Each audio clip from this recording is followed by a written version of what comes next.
And now I'd like to introduce Lesli Johnson. Lesli is an adoptee and a licensed marriage and family therapist and coach specializing in adoption and related issues. Her clients include all members of the adoption and foster care community, as well as donor-conceived individuals and those impacted by DNA surprises and misattributed parentage experiences. Lesli is also a certified EMDR therapist, and she's trained in Brainspotting and the Trauma Resiliency Model. We're super excited to have you here, Lesli. Thank you. I guess it seems like I was just here a little while ago, and then Betsy reminded me it was almost 4 years ago. So I was worried that I was going to be repeating things. And some of the things that I'm talking about may be repetition, but I guess worth repeating if we're just talking about trauma and the nervous system and dysregulation of the nervous system as a result of many things, including trauma. And so today I'm going to be talking about how to recognize when our nervous systems get dysregulated, what causes a dysregulated nervous system, and then some practical tools that you can use to kind of get back into what I'll refer to and explain a little bit more later, the window of tolerance, lifestyle changes or lifestyle exercises, some other practical tools, and then also therapeutic interventions. And there'll be plenty of time to, I'm going to leave a good amount of time at the end for question and answer, but also feel free to, if we're talking about something and you need clarification or want more information or have a question, feel free to type it in and Ty will do her best to ask me in the moment. So Ty had originally reached out and said that during these groups, people were asking, what can we do when we feel X, Y, or Z, right? When we feel that something is happening in our nervous system. I'm sure all of you have things that you do that I may even mention, but there are other things that maybe you might not be aware of that hopefully I'll mention today that can be kind of added to your toolbox of ways to stay regulated. So, and like I said, in the past, I've talked about trauma and healing and the importance of resources, both internal and external, the importance of community, which is what's happening right now, and healing in community, and also how all of those things together play upon, our neuroplasticity, which is our brain and our nervous system's ability to rewire and change throughout our lifespan. So some of these tools that we're talking about today will help promote neuroplasticity. And again, just changes that you can implement today. And we'll do a couple actual exercises too. So what causes a dysregulated nervous system? Probably some of you know. Chronic stress is one thing. It's one of the most common causes of a dysregulated nervous system.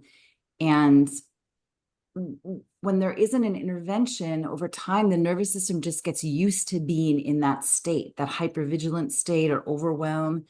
And people can't have a really hard time getting out of that state. So that's one thing, one cause. Trauma is a big cause of a dysregulated nervous system. Physical trauma, emotional trauma, accidents, surgeries in our community. It could be the separation of a child from a parent. It could be trauma in reunion, separation trauma. Adverse childhood experiences are a cause of a dysregulated nervous system. That's the ACEs. I don't know if any of you are, probably many of you are familiar, but that's the scale of adverse childhood events, experiences. And it's scored, and that score, when it's high, that person is considered to be at risk for dysregulated nervous system, mental illness, etc. So it can be neglect, physical or emotional abuse, living with a family member who has a mental health issue or substance abuse issue. And again, the nervous system a person with a high ACEs score can be stuck in a state of hyperarousal or hypoarousal, leading to dysregulation. Genetic factors can can cause chronic dysregulation, lifestyle factors, poor diet, poor lack of physical activity, inadequate sleep, underlying health conditions, and some environmental factors too. So if we find that we have if we find that we're dysregulated more often than not, some people actually don't even know what that means. Like what it, they may be in such a state a lot of the time that they don't even think that it's not normal. So some signs of a dysregulated nervous system are feeling like you're constantly on edge or overwhelmed, feeling like you're short with other people, snappy or irritable or reactive. Chronic pain and illness can be signs of a nervous system imbalance. If you're highly sensitive to stimuli, like sensory stimuli, sleep problems, feeling tired all of the time, attention or focusing issues, cravings for things that you might not normally have cravings for, sometimes sugar or salty food. Immune and hormonal symptoms can also be signs of like a chronically dysregulated nervous system. And also if you're feeling highly like sensitive to other people's emotional states. So again, when we're talking about all of this, we're thinking about it in terms of it can be a chronic state. I think more often it comes and goes, right? We get activated by something and we're not sure what to do as a result of that. And so again, back to what I was referring to a few minutes ago, I like to think of it as like being able to access tools that'll let us stay in what we call a window of tolerance. So that's a band where we have highs and lows, but they're within this window of tolerance. And when we get tapped out, if we get tapped out too high, we find ourselves maybe hypervigilant, anxious, overwhelmed, agitated, restless. And if we are tapped more into the lower part, outside of the window of tolerance in a lower way, that's when we feel maybe fatigued, have symptoms of depression, lethargy. And so again, we want to try to live most of our life in that band where we have resilience, we're flexible, we're adaptive.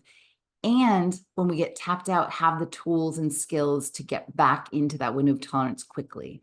So the first thing is to think about is when you get tapped out, what happens, right? So there's usually a disconnect between the thinking mind and the felt sense, right? The thinking mind might be distorted thinking, rumination, rationalization, maybe even dissociation. And the body feels there might be an increase in heart rate, tightness in chest, nausea or sick feeling in your stomach, lightheadedness, tingling in the limbs. And we want to be able to, again, get back into that resilient zone. So the first thing would be to do is to know that something's happening, right? And maybe practice just a quick grounding exercise, feeling your feet on the ground, feeling your maybe seat and back against a chair. There's an exercise that's called, it's noticing 5 things. So things that you can see, bringing all the senses and things, something you can see, like looking around your environment, something you can see, something you can touch, something you can hear, something you can smell, something you can taste. In doing so, you're bringing yourself back into the present. So usually when we get tapped out of our resilient zone, our nervous system is activated, and it may be something that's happening right now. A lot of times though, that thing happens and then our kind of like we're off to the races. Our brain and our nervous system are either worried about the future, thinking about the past, which just allows for more and more dysregulation. So when we can ground and bring our attention to the present, that can be super helpful. There's some breathing exercises that I thought I don't know, is anyone, and I can't see everyone, but has anyone heard of box breathing? Okay, I just see 9 people and 2 people are shaking their heads. So box breathing is a way to, it's really helpful when a person is feeling overwhelmed or dysregulated.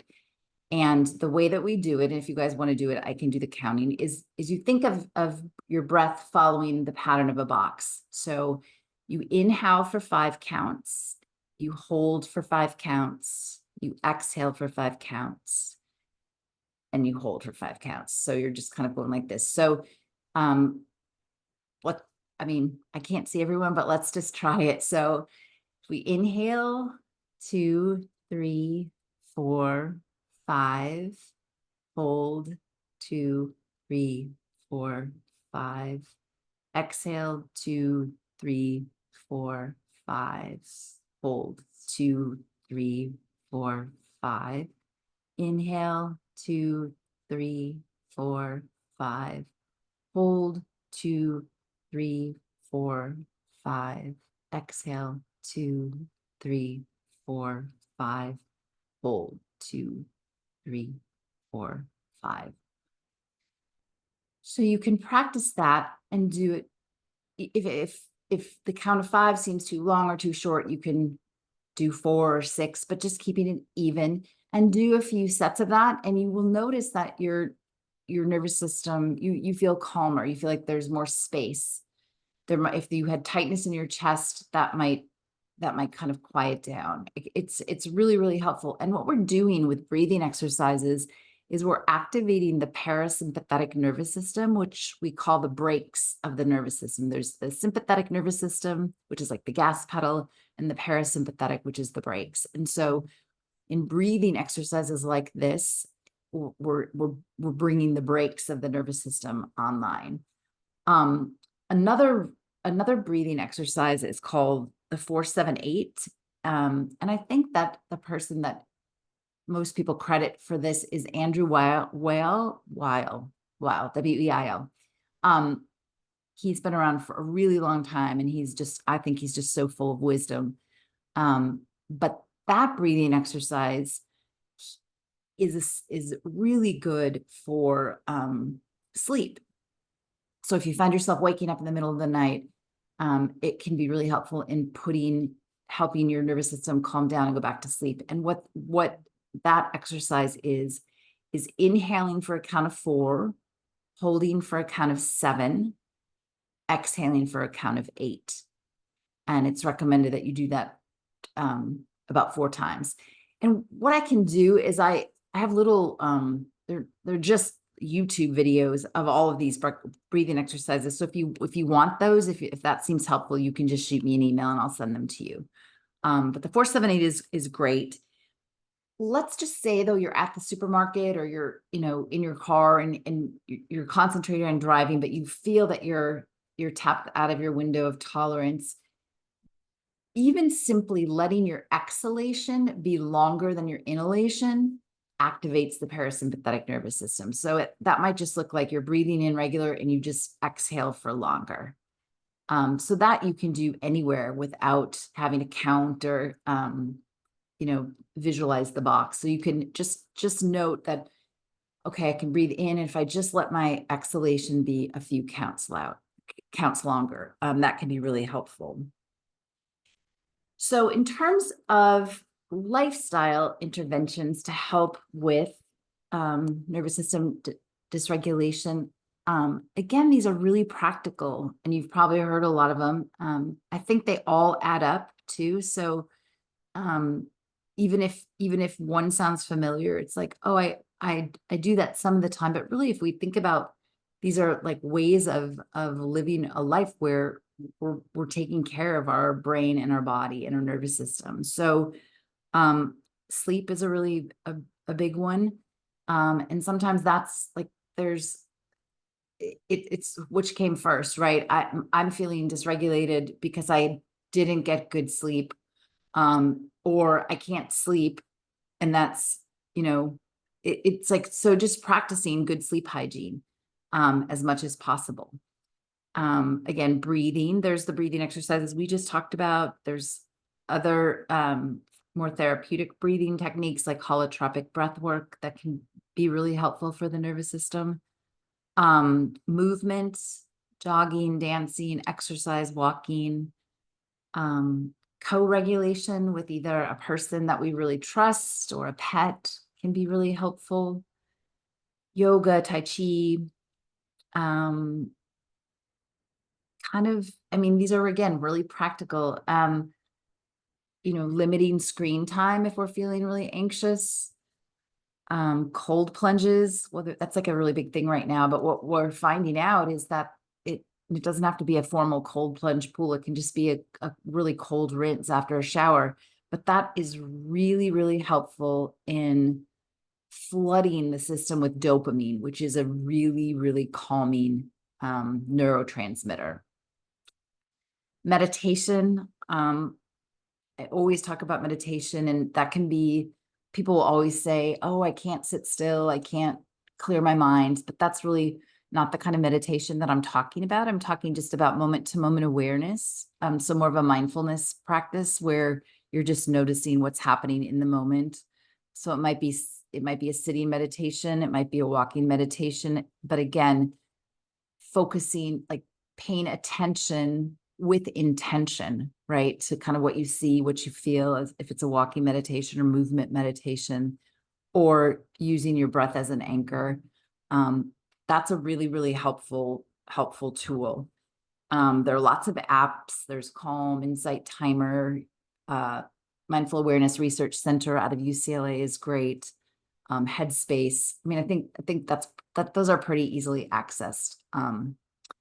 Being in nature, Epsom salt baths, accessing the vagus nerve. So the vagus nerve is a nerve that it controls a lot of the nervous system, and there are really complicated ways to activate that nerve. But one way to access and activate the vagus nerve is just by laughing, because it connects to the back of your throat. Laughing, gargling, making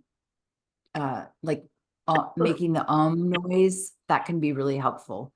And that actually can go really far, the accessing the vagus nerve. There are lots of other ways too. There's like exercises where you're doing things with your ears, but the easiest one is to gargle, to sing, or to make the sound, and like you can feel the vibration in the back of your throat.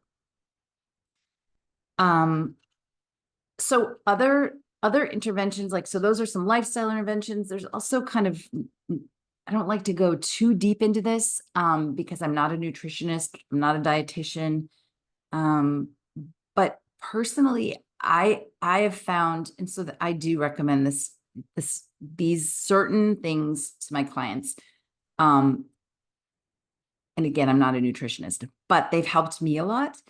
So obviously eating healthy foods, that's like kind of a no-brainer, but magnesium can be really, really, really helpful. Really helpful for the nervous system, specifically magnesium glycinate, which is not, some magnesium supplements are kind of hard on the digestive system, but magnesium glycinate is really nice, and you can get it in a powdered form and drink it at night. So it's helpful with like muscle relaxing, helpful for sleep. L-theanine is an amino acid that's really helpful to kind of, it's calming to the nervous system without being sedating. Omega-3s can be good.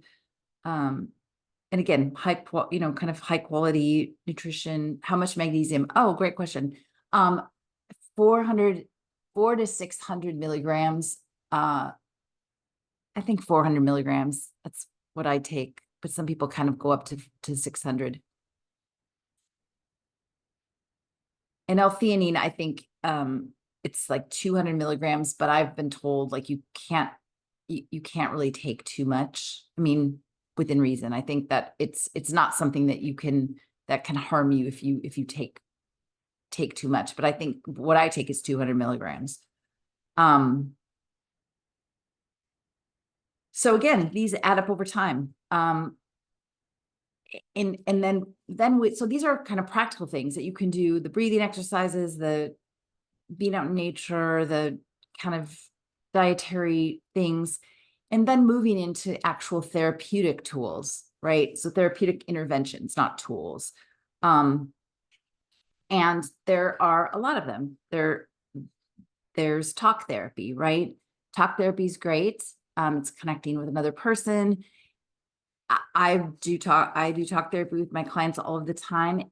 And I also really like some other alternative therapies in addition to talk therapy. So I'm trained in EMDR therapy. I know the last time that I spoke for this group, I did a resourcing meditation. I'm not going to do that today, but I can send you the recording. That was tapping in peaceful place, nurturing figure, wise figure, protective figure. And it's really a really nice and helpful meditation. That's an EMDR technique. EMDR therapy is great as well. Brainspotting is another helpful therapy. And I can teach right now. Teach is such a strong word, but I can show you a resource using Brainspotting that's really simple. When you again feel dysregulated or tapped out of your window of tolerance. So we can just spend a couple minutes with this exercise. So in Brainspotting was developed by an EMDR practitioner. And he was working with the client using eye movements. He was doing EMDR with her, and he noticed when she was tracking his hands. So EMDR is sometimes done with bilateral stimulation with a person tracking with their eyes. And this particular therapist was using his fingers, and this particular client was an ice skater. She was tracking with her eyes, and when she focused on a point, and her eyes started to kind of flutter, and he just instinctively held his hand there, and a lot of processing came up with her being fixed on this particular brain spot, right? Excuse me. And then this therapist spent many, many years studying this idea of where you look affects how you feel. So we actually all brain spot. So I might be trying to remember someone's phone number. Well, that's I never can remember phone numbers now, but a restaurant that I went to that I really liked. And I'm trying to remember it, and I can't think of the name. And I just like, I'm talking to you, and then I look up to the side and like, oh, it's this restaurant, right? So we do all do that sometimes, where we can look away and remember something, or something comes back. So the idea is where we look affects how we feel. And in Brainspotting, we intentionally find points in a person's field of vision that are connected with trauma or stress or memory. And we have the person look at that point, and stuff comes up. But alternatively, what we do is we help them also find a resource spot. So in kind of line with what we're talking about today, being able to, when you feel tapped out of your window of tolerance or dysregulated, and you're in a place where you can safely do this, you can sit and look around your field, around your field of vision, starting kind of with the horizontal axis, letting your eyes just gently move. And then see, do I feel calmer when I'm looking? It's going to be opposite for you, but when I'm looking toward my left, more center, or more right, usually you'll know, like, oh wow, when I look right, I can sort of feel like my chest soften, my stomach soften. And then again, so it's going to be on my right side. My resource spot is over here on my right side. So then you kind of look up and down the vertical axis and see if there's even more kind of resting when you're going up or down. Oh, it's over here, and it's like down. And you can just let your eyes stay there until you feel some discharge in your nervous system. And it sounds a little strange, but it actually really works. So that's like a resource. It's a brain spotting resource exercise that you can do by yourself. So other therapeutic interventions are, I mentioned holotropic breathwork, somatic experiencing, where we're tracking feelings in the body. And again, you can work with a therapist. You can also do some exercises on your own, right? So if you're feeling really anxious, you locate, if possible, where am I feeling this anxiety, overwhelm, dysregulation in my body? Oh, it's in my chest. Okay, it's in my chest. Does it have a shape? Does it have a color? Does it have a size? Is there a place in my body where I don't feel this feeling? And you can start to work with that energy or that sensation. You can picture moving it out of your body. You can picture moving it, if your foot doesn't have any charge, you can picture that sensation moving down your body, down your leg, out your foot, or up your body through the crown of your head. So that's sort of like I'm not trained in somatic experiencing, but I'm trained in Trauma Resiliency Model, which is kind of like, I don't want to call it, I call it, what we call it is somatic experiencing light. It's a much shorter training program, but it is working with the nervous system and sensations and being able to kind of find where these sensations are and work with them in real time. So again, with the therapist, but there's also exercises that you can do on your own as well. Other therapeutic interventions, biofeedback, neurofeedback, IFS, internal family systems, or parts work. So we're working with different parts of self. That's a really, it's becoming really, really popular. And the reason it's becoming really, really popular is because it's really, really effective. We're seen as kind of like a sum of all our parts, all of our different ages. We carry all of our different ages inside of us. And a lot of times when something is happening in the present that feels disproportionate to what's actually going on, right? So some stress comes up or some anxiety, and we're really tapped out of that window of tolerance. If we can notice in that moment or even afterward that maybe the reaction we had was out of proportion to what was going on, it's really, and it's not in a judgment way, it's information, and we can use that information like, wow, my reaction to this did not have to do, it was, completely disproportionate to what was going on. So then you can get really curious and you can check in with yourself and see, like, okay, yes, I had this reaction. Is it the adult me that's having this reaction? Or is there like a younger part or a part that's trying to protect me that's also having this reaction? And oftentimes we'll find that it's that a younger part is kind of running the show. And then we have an opportunity to kind of go in and work with these different parts and repair and make repairs. So some people call this like reparenting. It is in a way reparenting, maybe giving these younger parts the things that they didn't get in when they should have. But it's a little bit more than that as well, because not only do we carry all of our younger parts within us, we also have these like protective parts that sometimes don't know that it's 2024 and we don't need to be protected from certain things, and we need to kind of update the whole system. But that's a really wonderful therapy, working with stress and dysregulation. And then there's also psychedelic assisted therapy, which is really helpful in working with the nervous system and the serotonin levels, dopamine levels, and trauma as well. So I saw a couple questions. I don't know. I can't. Oh, how much? The one question is, what's the difference between biofeedback and neurofeedback?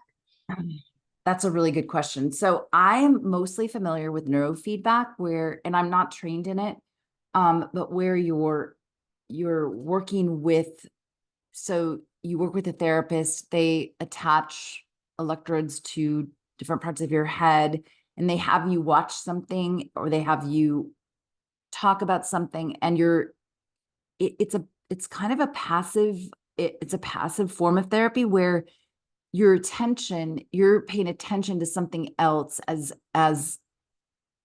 the neurofeedback is happening, and it's like working with neural networks of your brain. So I've actually never, has anyone on the call had neurofeedback? I've never had it. I've never experienced it. And I can't see anyone, but if someone has and would like to give a better explanation than I did, that would be great. Nobody has. Oh, I see someone pointing. I have. Yeah, you have. Yes. It was years ago, and it's just as you explained exactly. And it did change my brain, and it did change some things that they found in the brain mapping. So personally, I recommend it. It helped me immensely. Great. Thank you.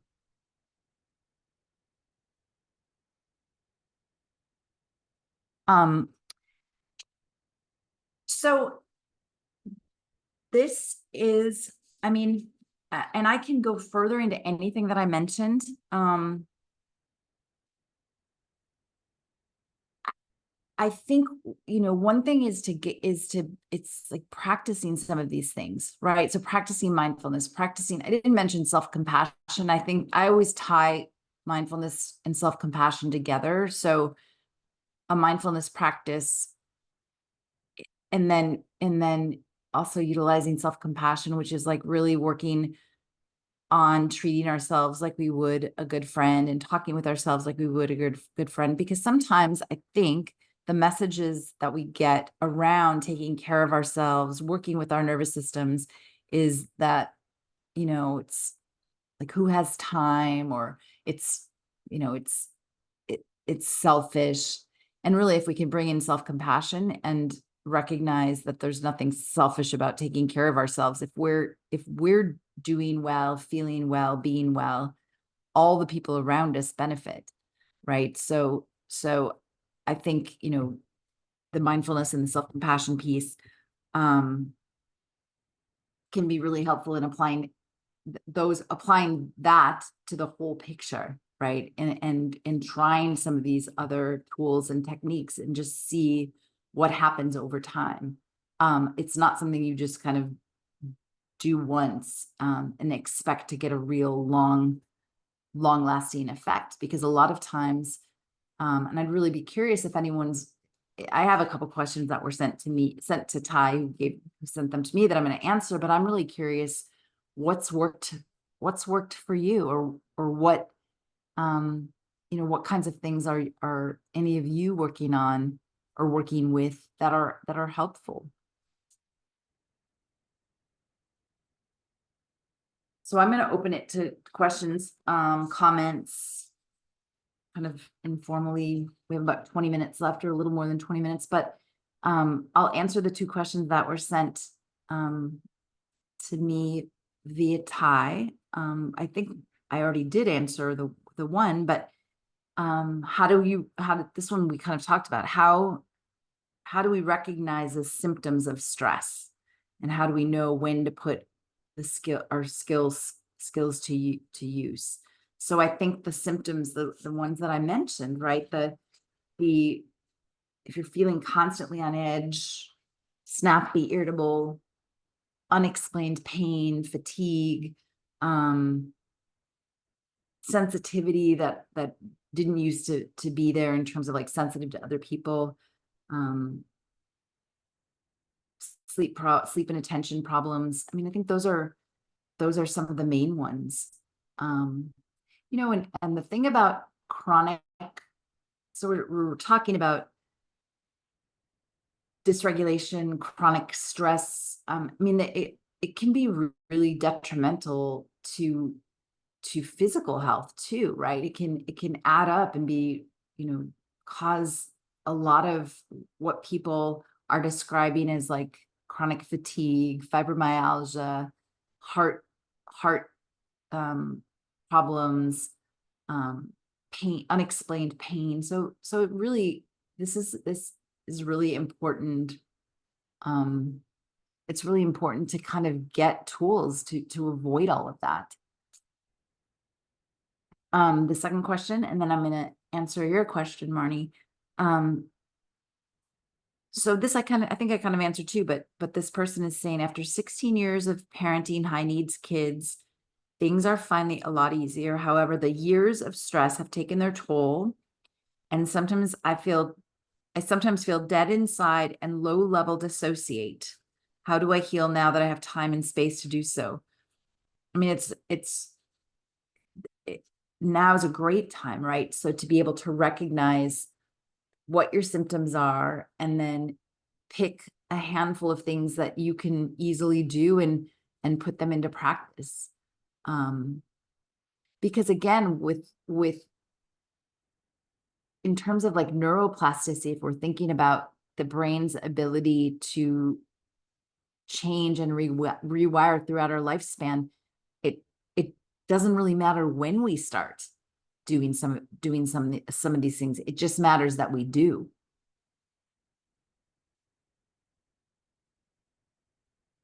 Marnie, go ahead. I actually don't have a question, but something you said really resonated with me. You said, like, what's worked for you? And even before I knew about these tips for self-regulating, when I get the most comfort is when I'm hiking, especially like in the fall in Ohio when the leaves are changing. And I just always notice how much peace that gives me. And I would like feel this like an Indian summer day, like in the fall when the sun's out, like I could feel it. And then I could smell the leaves, and then you can hear the birds. And it all makes sense now that how that's always been a really favorite time for me, because it just makes me feel so calm. Yeah. Yeah, I grew up in Illinois, so I know exactly what you mean. And I mean, I might as well, I mentioned the EMDR, the exercise that's based on an EMDR resourcing exercise is kind of what Marnie said. It's bringing, and you could just do it with one thing. It doesn't have to be all the protective figures. But when we find a place, it can be a real or imagined place that really resonates with us. And, what you were describing, Marnie, is, being on a hike in the fall and the sun and feeling the sun and the air and the smells, this, hearing the birds. So if you can do that, thinking of a place that, again, real or imagined, maybe it's a place from childhood, maybe it's a place you've seen in a movie, and you bring to mind as many sensory components as possible, right? So the sound, what do you, looking around, putting yourself right in that space, looking around, what do you see? What do you hear? What do you feel? How does the air feel on your skin? What do you notice? And you spend just a few minutes, it can be 1 minute, just letting those sensory elements really sink in. If you want to kind of add the EMDR piece, you can cross your arms like this and just tap as you're noticing that. So what you're really kind of doing is you're infusing that sensory memory into your nervous system, and you're kind of creating a situation where neurons that fire together wire together, right? So even if you never go back to that place, you have that wired into your nervous system. So if you're having a hard day, you can sit and spend one or 2 minutes and right, that hike and the sun and the birds, and bringing all the elements back, and you will feel a shift in your nervous system. You absolutely will.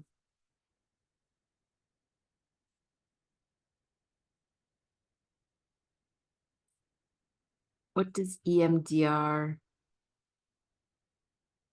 stand for? Oh, EMDR stands for eye movement desensitization and reprocessing. It's a therapy that was created a long time ago by Francis Shapiro, and when she first created it, she noticed that she had some things happening in her life, and she would take long walks. And she noticed that as she was walking, by the time she got back to her destination, like things had shifted and she felt more regulated. So she spent a very long time kind of with colleagues and also friends studying this concept of bilateral stimulation, stimulating the left and the right hemispheres of the brain. And originally EMDR was used with trauma survivors, and it was used using eye movement. So having a person track left and right with their eyes, either following someone's hand, following a pencil or a light bar. And over time, therapists realized that yes, the tracking works, but also other forms of bilateral stimulation can work too, such as tapping, left, right, left, right, left, right, tones.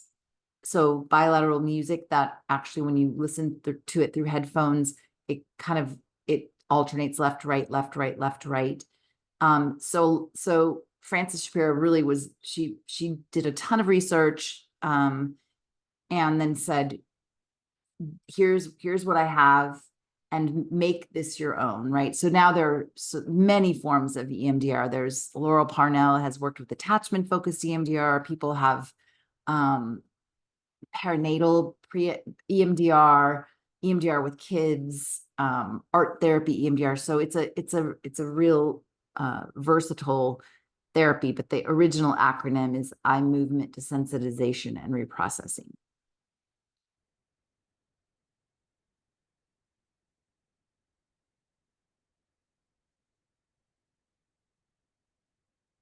I'm going to look at the questions. I just put your website in the chat, thanks. Lesli, so everyone can click into that. So go ahead. Yeah. Oh no, go ahead, please. I was going to ask a little bit more about some things that people can do, like some practical things, like when you're in the moment, like how to, say you're not in a place where you maybe have privacy, or you're not at a place where things are really quiet around you. What are some strategies in those moments? Yeah, so I think I think that the grounding is the easiest and quickest one, right? Is to recognize, is to take a deep breath, notice your feet on the, where your feet are connecting you to the ground. If you're sitting down, notice how you're connected to the chair. Your back is being supported. Your seat is being supported. Your feet are on the ground. I mean, something that the 5 things, naming, that's something you can do wherever you are pretty discreetly, is naming 5 things that, you can see, hear, touch, smell, taste. And really what that's doing is it's just bringing you back into the room, right? So it's just bringing everything back into the room, slowing everything down. And then if you can do some breath exercises, I mean, if there's a real dysregulation where a person is almost like having a panic attack or a panic response, those things can be helpful, like cold water on like hands and on the wrists can be really helpful. Again, it's just a shifting back to the present.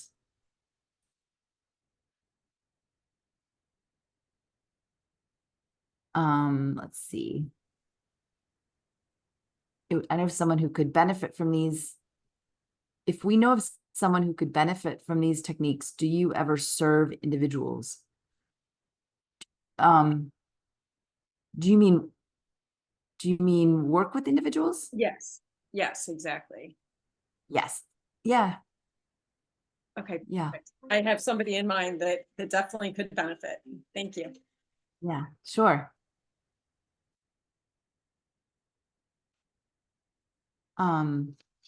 Yeah, I work with individuals. I work with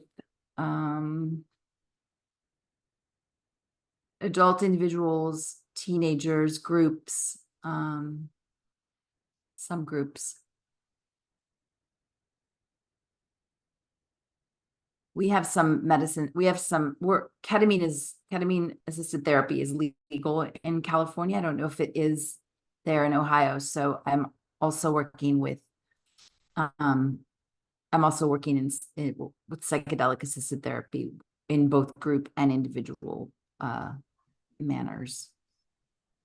Can you say a little bit more about that? I've been learning a lot more about that recently. Is that how does that get utilized? Yeah, so psychedelic assisted therapy it's still certain medicines are still not legal in a lot of places.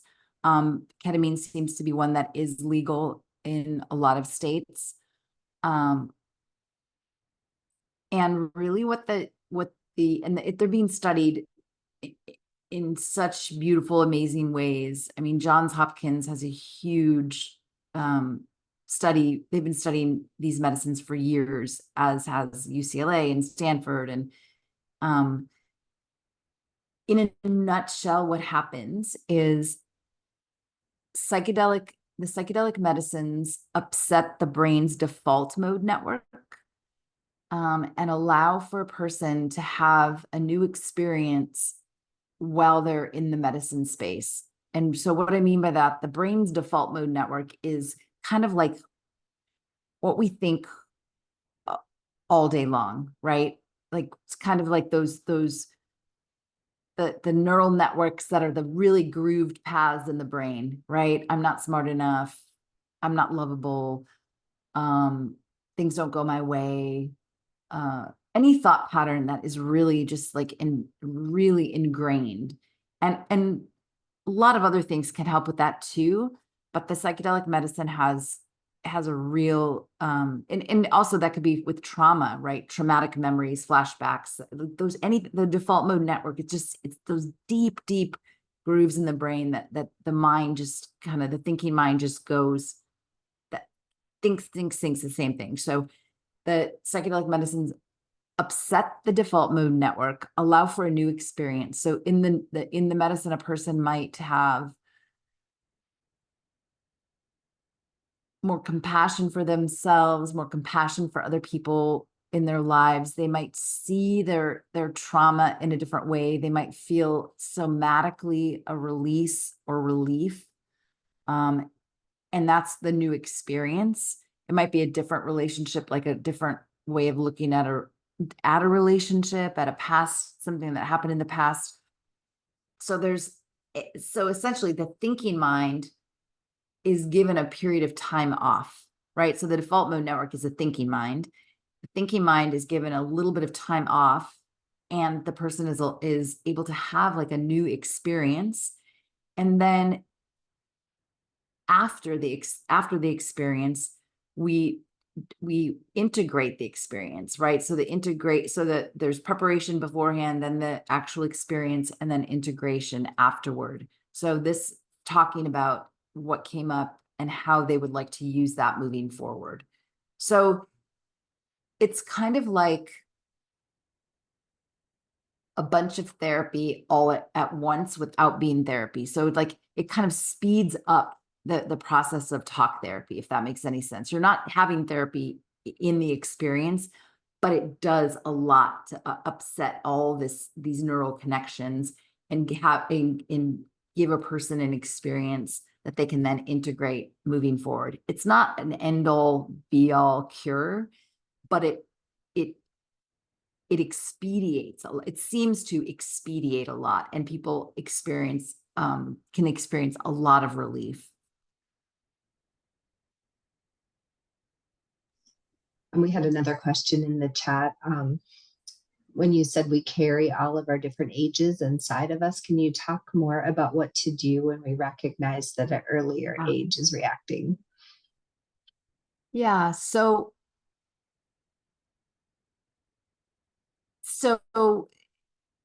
this is like such beautiful work, I think. So if let's just say that like an example, maybe you're having an argument with a friend or a partner, and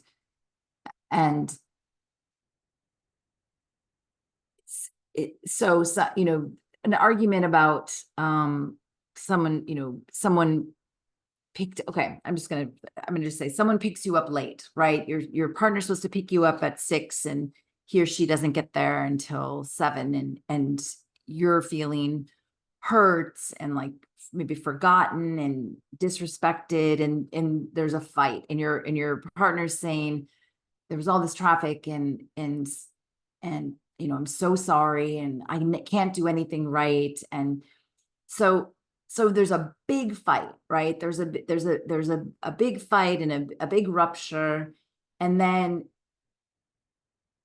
you know, maybe things like, you know, I'm sorry and I'm sorry, and then things go back to normal. But really, if we pick it apart, and maybe let's just say I'm the person who was feeling like, gosh, you know, you're late and you're not I didn't get respect. You're not respectful of my time, and I start to sit with that. And maybe it's probably not with the person right then, but maybe it's with a therapist or a friend or myself. And I think, gosh, like I was really, really upset. And of course that is upsetting. You know, someone says to pick you up and they're an hour late. I mean, I don't even know if that happens, but really upset. But when I start to really get curious and I check in, and I check in with like my parts, and I realize, oh, wow, that's like, yes, the adult me didn't get picked up, you know, on time, but a much younger part was running that show. And it was a part that, I'm making all this stuff up, which is why it's not going as fluid as I would hope. It's a much younger part that remembers that a lot of the time my parent didn't pick me up at school at the right time, and it left me, you know, I was often there by myself, and it left me feeling neglected and ashamed and hopeless. And so my reaction in the present, sure, it's reason to be upset, but how deeply wounded I was made me realize, like, wow, like that my younger, you know, maybe my 7-year-old self was really in that room at the same time, right? Or running the show, or had a lot to say.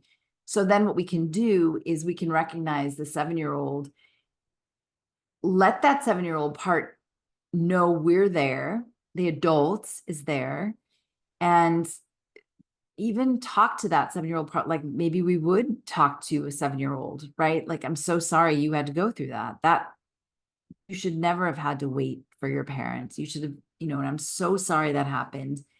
And remind that part of the year that it's 2024, and they don't have, they get to just be a kid now. They don't have to have any part of like our adult activities. They can just go and be free and know that we're taking care of them.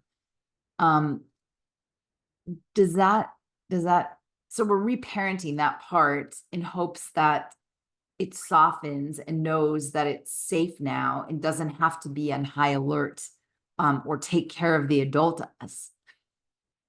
Does that kind of make sense? Kind of, sort of. There are lots of books about this. Richard Schwartz is the person who developed like internal family systems, and a book of his, there's many videos, and his most recent book is called No Bad Parts. Really helpful. If we had, if anyone wanted to do some continued reading, are there any, or continued learning, any references or resources that you would recommend? Continued reading, is that what you said? Any learning like we can take from this, any resources that have been helpful that, yeah, sure. I mean, so No Bad Parts is a great book about IFS and lots of practical tools there and working with our younger protective parts. He has a lot of videos as well. EMDR. There's a book called Getting Past Your Past by Francis Shapiro that's full of some practical tools. It's a little bit older, but I think it's still relevant. That's why I paused. It's just, it's a little bit older. Anything by Laurel Parnell, I think, is great. She's attachment focused EMDR. I'm just looking at my books.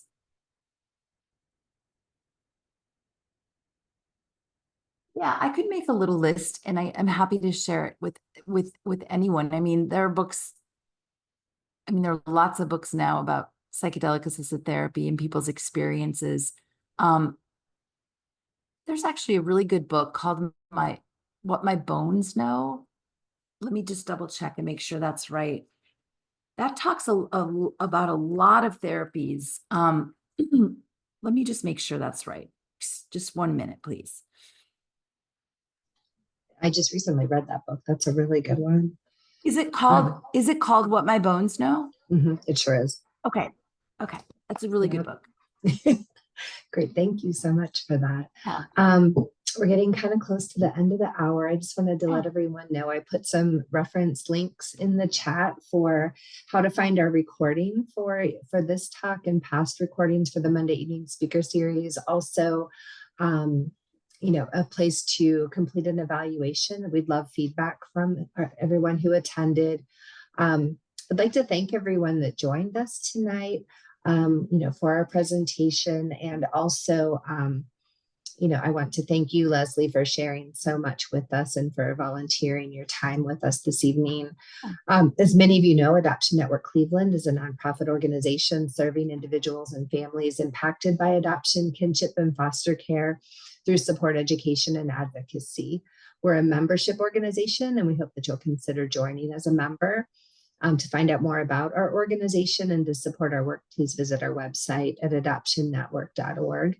And we really hope to see you in the future at some of our other upcoming programs. We'll follow up with an email tomorrow with the link for the recording, as well as some of the resources mentioned tonight. Great. And anyone, I always encourage people, if you have a question or I said something that wasn't clear, feel free to reach out to me as well. Thank you so much, Lesli. We appreciate you being here tonight. Thanks. Thank you.